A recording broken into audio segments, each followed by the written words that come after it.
She said I smell good. It was supposed to be a safe place. A quiet retreat from the city, where our child could be born in peace, surrounded by family. But ever since we moved to that small village near Iloilo 3 weeks ago, I've felt like I didn't come home. I walked into a trap. Our new house is an old wooden structure on stilts, hidden between rice fields and thick jungle. It belongs to Toto's parents, Father Lando and Mother Inday. They lived here alone for years. But when my contraction started too early, the doctors said no flights, no risks. So we came here, to a place with no street lights, where the roads are dirt. And the nights are so dark, you can't see your hand in front of your face. Father Lando is a quiet man. He doesn't talk much. But his eyes watch everything. Always. He carries a wide machete at his side, worn from years of use. Every evening, he sprinkles salt across the windowsills, around the doors, under the house. For protection, he says. Nothing more. Mother Inday just nods, as if this is normal. As if every home does this. And then there are the sounds. Every night, just after midnight, I hear footsteps on the roof above me. Slow. Heavy. Like someone walking barefoot on the metal. Sometimes it stops. Then comes scratching, long nails dragging across the tin. And suddenly, a loud thud, like something jumping down into the mud below. I freeze every time. Toto holds me close, whispers, just an animal. Go back to sleep. But I know better. Animals don't walk on roofs. And they don't leave a smell, because every time those steps come, the air turns sour. Rotting meat. Wet earth. And pig. A thin, sickly pig appears at the edge of our yard every night. It never grunts. Never moves. Just stands there, staring up at my window with dead, glassy eyes. And that stench, sweet and rotten, lingers for hours. Everything feels wrong. But the strangest rule? I'm not allowed to wear light colors. No white. No gray. Nothing bright. It draws attention, Mother Inday told me. So I wear only black. Even in the heat. Like I'm already in mourning. Last week, Grandmother Asen came to visit. An old woman, bent and pale, with skin like dried paper. She stepped inside without knocking and stopped right in front of me. Her hands were ice cold as she touched my belly. Oh, she whispered, you're pregnant. And you smell good. I froze. What? So fresh, she said, breathing in deeply, like milk and flowers. The baby, it's strong. It will be beautiful. Her voice should have been kind. But it made my skin crawl. Later, Toto pulled me aside. His voice was low, trembling. Don't talk to her, he said. Never let her touch you. I wanted to laugh. She's just an old woman. She never comes during the day, he interrupted. No one's seen her in sunlight. And when she smiles, her eyes stay empty. He looked toward the door like something might step through it. My aunt was pregnant too. Started labor early. One night, the air turned thick with the smell of decay. In the morning, the baby was alive. But my aunt lay still. Eyes open. Breathing. But she never spoke again.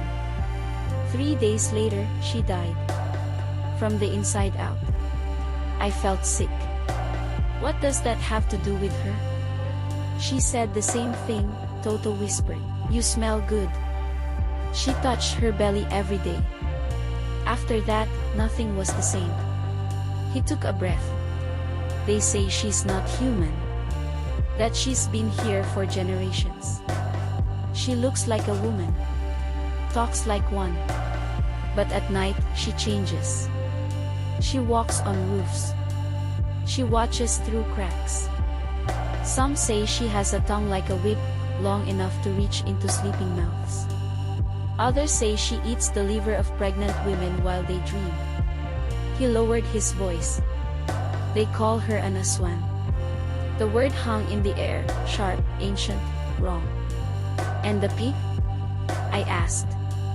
A decoy, he said. Not real. Just a shell to distract us. When it's silent, she's already close. He looked at me. When someone says you smell good, you're not a person to her anymore. You're food. A vessel. And the child inside you belongs to her. After that, I started noticing things. The salt line, always disturbed in the morning. The pig, always standing beneath my window. And one night, I saw it. Through the blinds. A figure crouched on all fours on the roof. Its spine arched like a beast's. And its head twisted slowly, unnaturally, until it faced me, straight on. I screamed. No one came. Then came the blackout. One evening, the power died. No lights. No fan. No sound. The whole village went silent. Even the cricket stopped. Darkness. So deep, I heard my heartbeat. Then, step. Step. Step. On the roof. Slow. Deliberate. Then scratching. Harder. Like claws tearing metal. Then, a jump. A thud. Silence. I clutched Toto. Father Lando stood, gripping his machete. I know you're there, he shouted into the night. Leave this house. We are protected. Silence. Not even wind. As if the world held its breath. The next day, Toto and I went to the market. We met Old Man Dodoi, a healer with milky eyes and scarred hands. He smiled when he saw us. I know why something walks on your roof, he said. I know about the pig. It's not real. It's her watcher. A trick. He led us to his hut. Dried herbs, bones, strange symbols hung everywhere. From an old liquor bottle, he pulled out dark oil. Inside floated tiny twigs, pieces of sacred wood, and the tail of a stingray. This shows when the Aswang is near, he said. If the oil bubbles, she's close. If it steams, she's hunting. Hang the stingray's tail over the door. It fights back. Salt. Iron. Pain, she hates them. I took the bottle. It felt cold. Alive. We placed it on the windowsill. Hung the tail over the door. That night it happened. The oil began to bubble. Tiny blisters rose like breath from a corpse. The scent turned sweet, like rotting jasmine. Then, step. Step. Step. On the roof. Louder. Bolder. Scratching. Like something trying to break in. Then silence. I ran to the window. Outside stood Grandmother Asen. Barefoot. In black. Head tilted up. Her eyes glowed in the moonlight, yellow. Cat-like. She smiled. And slowly raised her hand. Pointed at me. Then she turned and vanished into the dark. I looked at the bottle. The oil was still. Cold. As if nothing had happened. Today, I give birth. Contractions for hours. Mother Inday helped. Father Lando waited outside. Toto held my hand. When the baby came, it was silent. No cry. No scream. Only a soft, quiet giggle. I cried. From fear. From exhaustion. Then I smelled it. My child smelled good. Like milk. And flowers. Exactly what she said. Later, as I held it, it opened its eyes. Big, dark, knowing. And then I saw it. Just below the ear. A tiny mark. In the shape of a horseshoe. Like the ones nailed above pig pens. Like the symbol old man Dodo drew before he died. Yes. He died. 2 days ago. Found half eaten. Liver gone. But the worst part. This morning, the bottle was empty. Someone drank the oil. And outside, in the mist, stood a figure. Holding a baby. Smiling with empty eyes. She whispered through the wall, "Thank you, Nini. You helped me. Now I am whole again."